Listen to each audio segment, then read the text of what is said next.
Jadi kali ini tim kembali mendapatkan arahan dari Ketua Tim Produksi untuk mengikuti kegiatan proses serah terima 16 narapidana terorisme dari Rutan Cikeas menuju Lapas Khusus Kelas 2B Sentul. Jadi untuk membahas bisa nanti silakan mungkin kayaknya kamera nggak bisa. Oh iya. Karena alasan pengamanan, kami tidak diperkenankan mengambil gambar di Rutan Cikeas. Oleh karena itu, kami memutuskan untuk menunggu sejenak sebelum melanjutkan perjalanan.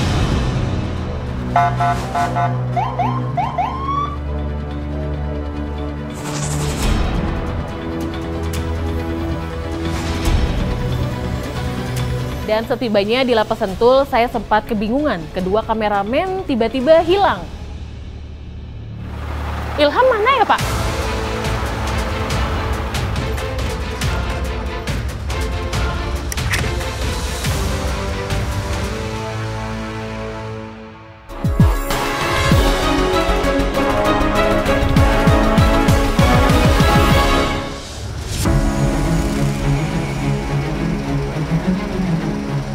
Rupanya mereka sudah berpencar mengambil posisi terbaik agar tidak ketinggalan momen kedatangan awal ke-16 napiter tersebut.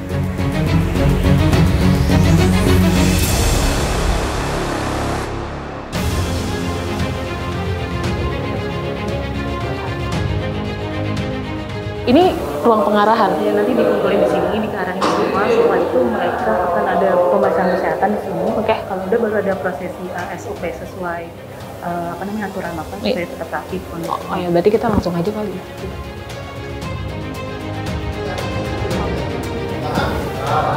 Dan sebelum melanjutkan untuk mengikuti proses serah terima selanjutnya, saya berkesempatan untuk melakukan wawancara langsung dengan Kepala Lapas Khusus Kelas 2B Sentul.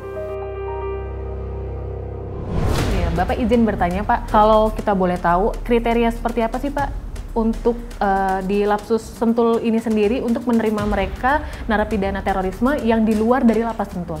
Jadi yang bisa dipindahkan ke Lapas Sentul ini yang jelas satu, dia bersedia nantinya untuk ikrar kembali ke NKRI, jadi dia siap untuk ikrar kembali ke NKRI, dan dua, mungkin kalau dia sudah dibayar, dia melepaskan bayarnya, itu dari idealisnya. Jadi yang kedua dari administrasinya, yang bisa kita terima ini ada berkas-berkasan yang sudah lengkap, jadi berkas-berkas baik itu penahanan ataupun putusan atau berkas-berkas lainnya sudah lengkap, sehingga proses pembinaannya kita tidak terkendala dengan administrasi yang berjalan.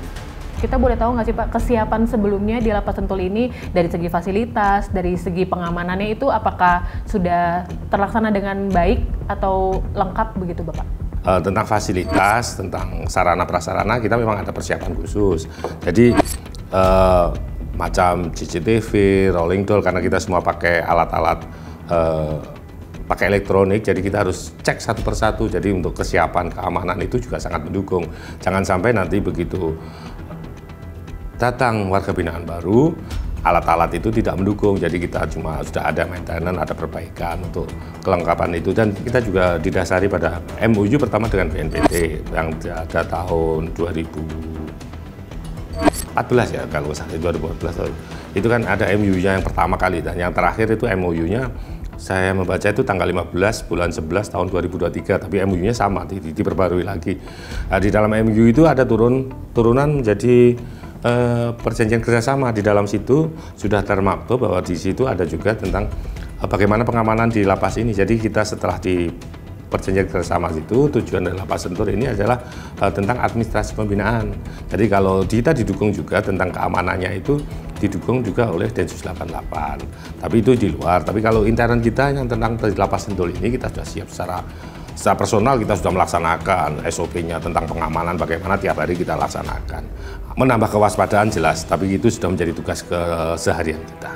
Tujuan akhir dari proses pemasyarakatan itu menjadi manusia yang berguna minimal pada dirinya, keluarganya, atau masyarakat lingkungannya. Itu dari pemasyarakatan. Tapi kita di BNPT punya satu tekad Indonesia damai. Sambil mendengarkan petugas memanggil mereka satu persatu, saya menyaksikan langsung proses pemeriksaan kesehatan dan pencukuran rambut. Prosedur ini dilakukan untuk memastikan seluruh narapidana dalam kondisi sehat sebelum mereka resmi berada di dalam lapas. Saya juga berkesempatan melihat salah satu napiter yang tampak ketakutan saat pengambilan sampel darah. Namun, berkat pendekatan yang humanis dari para petugas lapas, ia akhirnya merasa lebih tenang. Selama proses serah terima, saya sempat menyorot 2 narapidana teroris atau napiter muda berusia sekitar 25 tahun.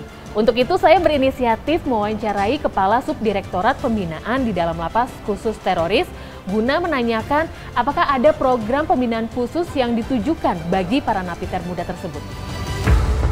Kira-kira kalau kita boleh tahu nih Bapak, BNPT ini ada nggak sih Pak melakukan sebuah program untuk khususnya WBP baru yang diterima di Lapas Sentul Bapak? Baik, terima kasih. Jadi seluruh WBP yang berada di dalam Lapas Khusus Teroris kelas 2B Sentul akan mendapatkan program pembinaan deradikalisasi dari Subdirektorat Bina dalam Lapas Khusus Teroris Direktorat Deradikalisasi BNPT.